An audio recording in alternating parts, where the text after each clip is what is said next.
The CLL, they called it a quiet world, a blue planet on the edge of mapped space. A world marked weak, divided, and loud. The Carvel command ship floated above the dark side of the moon, its metal body cold and proud. Inside, hundreds of alien minds worked in calm unity. Supreme Commander Threx stood before a wide star map, his eyes fixed on the small blue sphere.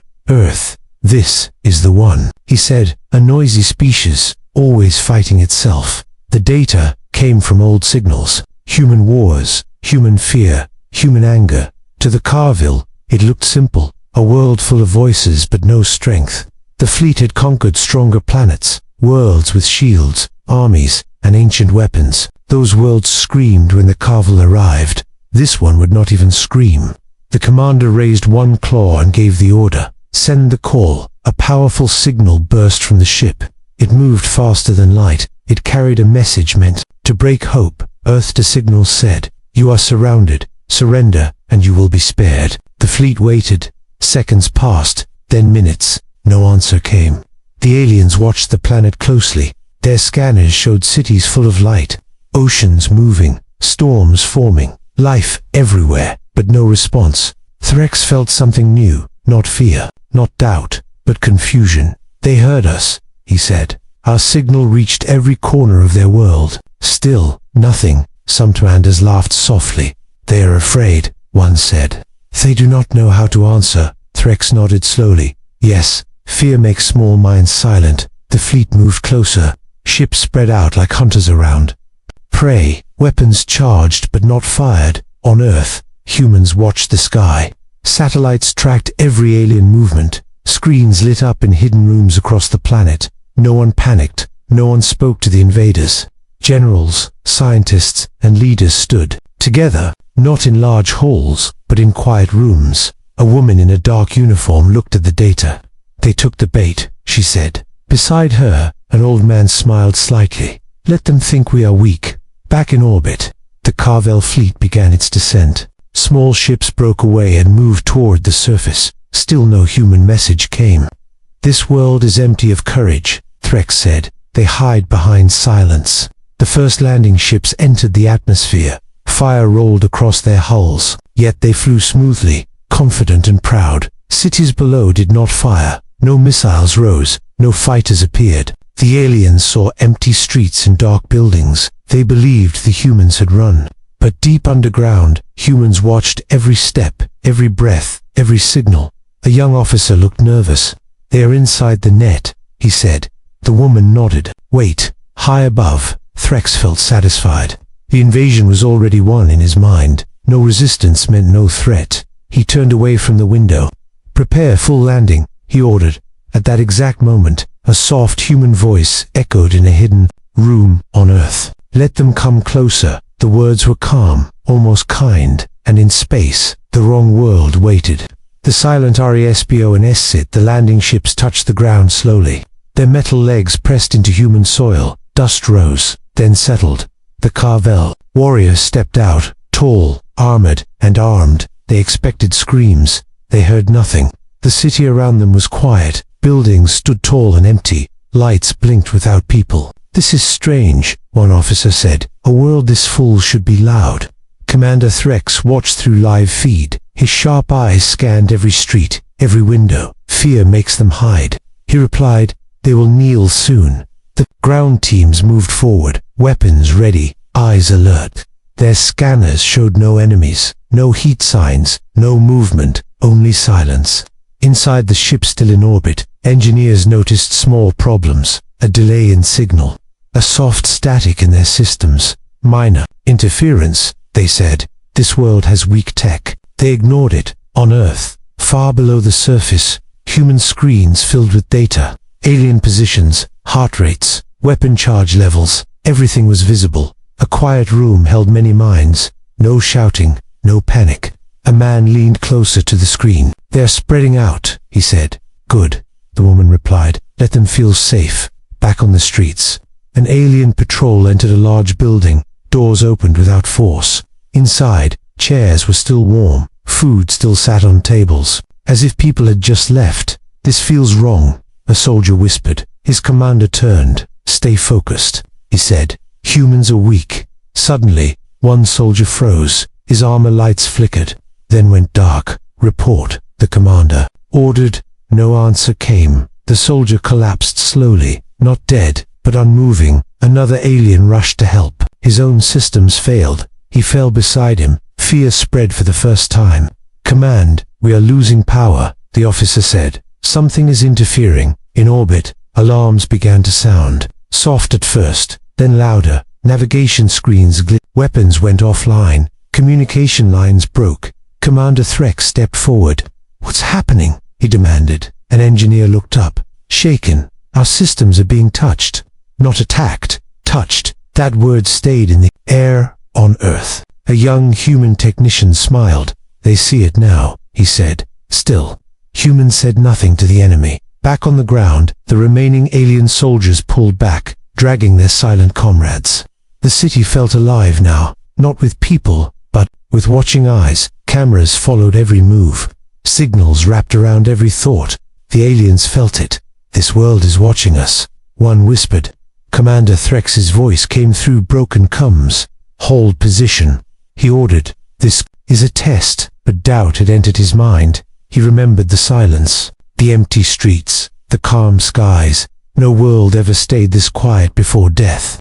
Deep below, the woman folded her arms. They are confused, she said. The old man nodded. Confusion is the first crack in orbit. One alien ship vanished from the network.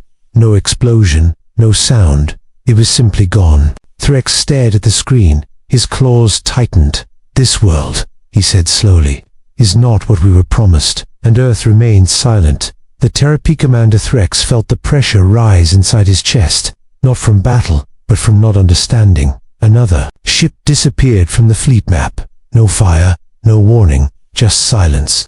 This is not possible, Threx said. No enemy has fired. The engineers worked fast, hands shaking, voices low. Our systems are locked, one said. Navigation is responding to foreign commands. Foreign, Threx repeated. You mean human? The word tasted wrong. On Earth, deep beneath layers of stone and steel, human systems came fully awake. Old machines hummed with new life. Screens showed the alien fleet, wrapped in invisible lines, signals inside signals, traps inside paths. A young analyst spoke softly. They are inside the web. The woman nodded. Close. Layer 1. In space. Alien ships slowed. Engines obeyed commands. They did not give. What is happening to us? An officer shouted. We cannot move. Another said. We are being held. Threx slammed his claw on the console. Break free. He ordered. Use raw power.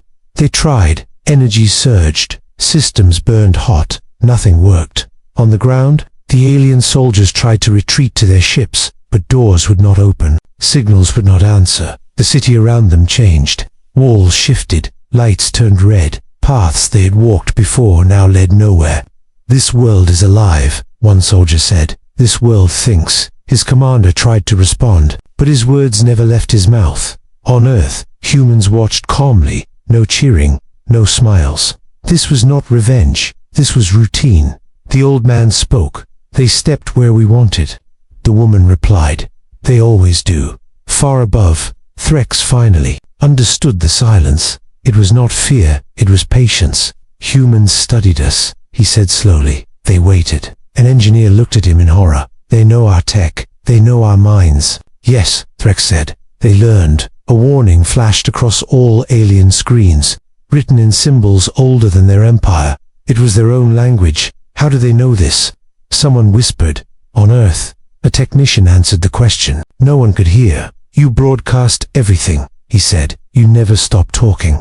Human systems copied, learned, adapted. Long before the fleet arrived, the trap was not built in one day. It was built over years of listening. One by one, alien weapons powered down.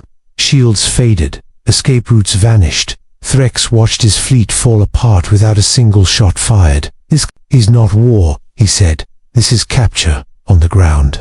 The last alien squad dropped their weapons, not because they were ordered, but because the weapons no longer belonged to them. Deep below, the woman leaned closer to the screen. Prepare the message, she said. The young analyst hesitated. They are still alive. Yes, she answered. They need to understand why. In space, Threx stood still, surrounded by silent screens. For the first time in his long command, he felt small. This world, he said quietly, was waiting for us, and the trap closed completely. The message, the silence broke at last, not with weapons, not with alarms, but with a calm human voice. It filled every alien channel at the same time, clear, steady, and close, as if the speaker stood beside them. Commander Threx, the voice said, "We see you." Threx froze. The voice used his name, a name never shared beyond his empire. "Who are you?" he demanded. The human voice did not rush. "We are the people of Earth," it said. "You entered our space without permission." Around Threx, officers listened in fear. No systems could block the signal. "You did not answer our call," Threx said. "You showed no defense." "That was our answer," the human replied. On Earth, deep underground, the woman stood before a single microphone. Her face calm, her hands steady. "We do not speak when we are uncertain," she continued. "We speak when we are ready." Threx felt anger rise. "You trapped us," he said. "This is dishonorable." The woman's voice remained even. "You've studied our wars," she said, "our noise, our past. But you did not study our silence." In the alien ships, some officers lowered their heads, understanding slowly forming. "You believe quiet means weak," the voice went on. "For us, quiet means thinking." Threx looked at the frozen fleet map. Every ship held, every path closed. "What do you want?" he asked. The answer came without emotion. "We want you to listen." On Earth, screens showed distant stars, lines drawn across space, old invasion paths. "We have watched others, like you," the woman said. "They came to conquer. They came to test us. They were never seen again." A low sound moved through the alien bridge. "Fear, finally real. You will destroy us." An officer whispered. "No," the human voice replied. "We do not conquer worlds." A pause followed, long enough to hurt. "We make examples." Threx felt the weight of those words, cold and final. "You could end us now," he said. "Why speak at all?" "Because the universe listens," the woman answered. "And we wanted to learn." On Earth, technicians prepared a broadcast, not aimed at the fleet, but beyond it, deep into open space. "This system will remember you," the voice continued. "Your signals, your disappearance. You will become a warning." Threx closed his eyes. His empire had built legends of fear. Now it would become one. "What of my people?" he asked quietly. The human voice softened. "Those who came here chose this," he said. "Others will live." Around the fleet, space itself seemed to tighten. The message ended as it began, calm, controlled. On Earth, the woman stepped away from the microphone. "It is done," she said. In orbit, Commander Threx opened his eyes. The screens went dark, and the universe received the lesson. Never seen, Ajarian, the alien fleet did not explode. There was no fire, no final battle. It simply faded. One moment the ships were there, frozen in space, silent and helpless. The next moment, they were gone. Across Earth, systems slowly powered down. The screens returned to normal. Alerts faded. The trap released its hold because it was no longer needed. Deep underground, humans watched the empty sky. No cheers, no celebrations. The woman stood still, her eyes fixed on the last data stream. "Confirm," she said. A technician nodded. All signals ended. No trace remains. The old man exhaled slowly. "They are never coming back." Life on Earth continued. Cities filled again. Lights stayed on. People returned to streets. Most humans would never know how close the moment was, and that was by design. Above Earth, satellites adjusted their paths. Defenses returned to sleep. The quiet world became quiet again. Far away, across deep space, other civilizations noticed something strange. A powerful empire had vanished. Its fleets gone. Its borders empty. No war reports, no distress calls, only silence. Then the message arrived. It did not threaten. It did not shout. It was simple. "This system is protected. Do not call." Star maps changed. Trade routes bent away. Exploration paths were erased. Earth was marked. A world to avoid. A world that listened. Stories spread quietly. Of a planet that never answered threats. Of a species that waited. They called it many names. The silent world. The trap world. But the most common name was the simplets. The wrong worlds. On Earth, The woman walked out into the sunlight. People passed her without knowing who she was. She preferred it that way. A child laughed nearby. Cars moved. Life continued. Humanity did not rule the stars. Humanity did not chase fear. Humanity guarded its home, and in the endless dark of space, when fleets searched for easy worlds, when commanders looked for weak targets, they skipped one blue planet, without asking why. Because those who called it once were never seen again. The quiet HFY has passed on Earth, not marked by fear, but by calm days and quiet nights. The sky stayed blue, the stars stayed distant. Human systems watched without showing themselves, listening, learning. Deep space changed.